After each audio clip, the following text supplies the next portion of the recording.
दलित panther या सामाजिक संघटनेच्या वतीने विभागीय आयुक्त साहेबांना वक्फ बोर्डच्या ज्या काही जमिनी आहेत, हे जो लोकसभेनं जो काही कायदा मंजूर केला तो रद्द करण्यात यावा। मुस्लिम समाजाच्या वक्फच्या ज्या जमिनी आहे त्यांच्याच उद्रपोषणासाठी त्या राहू द्याव्यात अशी मागणी या निवेदनामध्ये आम्ही केलेली आहे।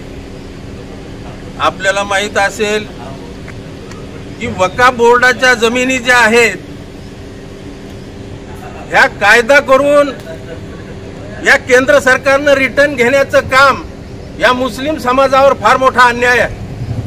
खऱ्या अर्थानं हजारो वर्षापूर्वी ह्या जमिनी ज्या आहेत ह्या मुस्लिम समाजाच्या ताब्यात आहेत, परंतु अदानी अंबानी यांच्या घशामध्ये ह्या जमिनी घालून यांच्यावर पैसा मिळवायचा हा सरकारचा डाव आहे।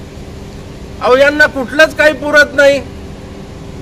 काल परवाला रमाईनगर या भागामध्ये झोपडपट्टीतल्या लोकांना लालूच दाखवली की तुम्हाला प्रधानमंत्री आवास योजनेमधून घर बांधून देऊ, या असे खाली त्यांचे फॉर्म भरून घेतले आणि त्यांना उठवून दिलं। आजही ते लोक जिल्हाधिकारी कार्यालयासमोर उपोषण करत आहेत। म्हणजे या सरकारचा मुस्लिमांच्या विरोधात, दलितांच्या विरोधामध्ये अनेक कायदे करून यांना छेड करण्याचं काम हे केंद्रातलं आणि राज्यातलं सरकार करत आहे। आणि म्हणूनच आज या राज्य सरकारचा आणि केंद्र सरकारचा भारतीय दलित पॅंथरच्या वतीनं मी धिक्कार करतो। मुस्लिम समाजावर जो अन्याय अत्याचार होत आहे, खऱ्या अर्थानं हा समाज अज्ञानी आहे असं मला वाटतंय। आज मुस्लिम समाजावर अन्याय होत असताना किती या ठिकाणी मुस्लिम समाजाचे लोक असले पाहिजे होते, परंतु या समाजाला आजपर्यंत खऱ्या अर्थानं अन्याय अत्याचार सहन करण्याचंच यांना फक्त समजलेलं आहे। त्या अन्याय अत्याचार दूर करण्यासाठी रस्त्यावर येणं या समाजाला जमत नाही। आणि म्हणूनच भारतीय दलित पॅंथर सामाजिक चळवळीच्या वतीनं आज या ठिकाणी केंद्र आणि राज्य सरकारचा मी धिक्कार करतो।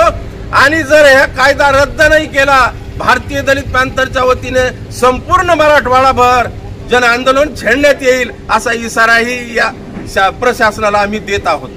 भारतीय दलित पॅंथरचा विजय असो, भारतीय दलित पॅंथरचा विजय असो, डॉक्टर बाबासाहेब आंबेडकरांचा विजय असो, डॉक्टर बाबासाहेब आंबेडकरांचा विजय असो।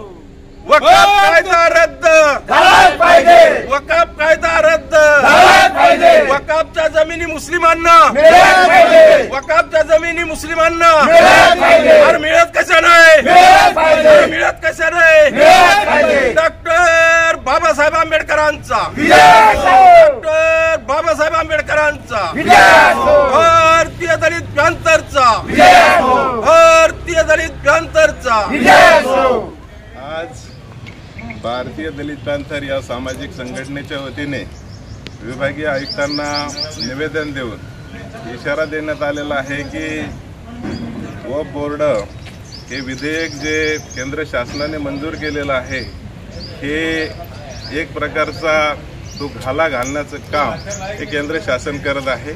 आणि हळूहळू या मुस्लिम समाजाच्या ज्या जमिनी आहेत तर या जमिनी कोणाच्या मक्तेदारी नाही, तर ह्या जमिनी म्हणजे शेकडो वर्षापूर्वी ह्या इनामी दिलेल्या जमिनी आहेत आणि ह्या जमिनी ताब्यात घ्यायच्या। कारण त्यांनी सांगितले की मस्जिद असेल, मदरसे असेल, ह्या जमिनी ज्या आहेत ह्या आम्ही हात लावणार नाही, परंतु ज्या रिकाम्या जागा आहेत त्या घेऊ आणि डेव्हलप करू आणि त्यांचे पैसे जे येतील ते दुसऱ्या समयाला उपयोगात आणू। याचा अर्थ हळूहळू ते म्हणजे पख कापण्याचं काम हे केंद्र शासन करत आहे। त्याचा सर्वप्रथम भारतीय दलित पॅंथरच्या वतीने, अल्पसंख्याक शैक्षणिक संस्था महासंघाच्या वतीने जाहीर निषेधित आम्ही करत आहोत। त्याचबरोबर की 9.84 लाख ज्या जमिनी आहेत, 4 लाख जमिनी ज्या आहेत, तर या जमिनीचा म्हणजे उद्योगपतीच्या घशामध्ये घालण्याचं काम हे जे केंद्राचे डामचे बसलेले आहेत तर ते ज्या काही हळूहळू एक घाला करतायत की मुस्लिम समाज करायचा, नंतर बौद्ध समाज करायचा, नंतर हळूहळू काय करतात समाजामध्ये तेढ निर्माण करण्याचं काम हे गेल्या अनेक वर्षापासून जेव्हापासून बीजेपी सरकार आलं तेव्हापासून समाजामध्ये दुफळी निर्माण करण्याचं काम हे शासन करत आहे, त्याचा आम्ही निषेध करतो आहोत। आणि म्हणूनच आज भारतीय दलित पॅंथरचे प्रदेशाध्यक्ष आदरणीय लक्ष्मणदादा भोसकर यांच्या नेतृत्वाखाली आम्ही विभागीय आयुक्तांना निवेदन देऊन इशारा दिलेला आहे की जर हे विधेयक मंजूर केले नाही, कारण रातोरात हे विधेयक मंजूर केलेलं आहे, ते रद्द करण्यात यावं यासाठी हे आंदोलन आम्ही करत आहोत। वीडियो देखने के लिए धन्यवाद। ऐसे ही जुड़े रहे हमारे साथ, लाइक करें, शेयर करें और हमारे चैनल खासदार टाइम्स को सब्सक्राइब करें। साथ ही देश और दुनिया की ताज़ा खबरें जानने के लिए हमारी वेबसाइट www.khasdartimes.com पर विजिट करें। इसके साथ ही अगर आप खासदार टाइम्स से जुड़ना चाहते हैं अथवा पत्रकार बनना चाहते हैं तो स्क्रीन पर दिए गए नंबर पर संपर्क करें। धन्यवाद।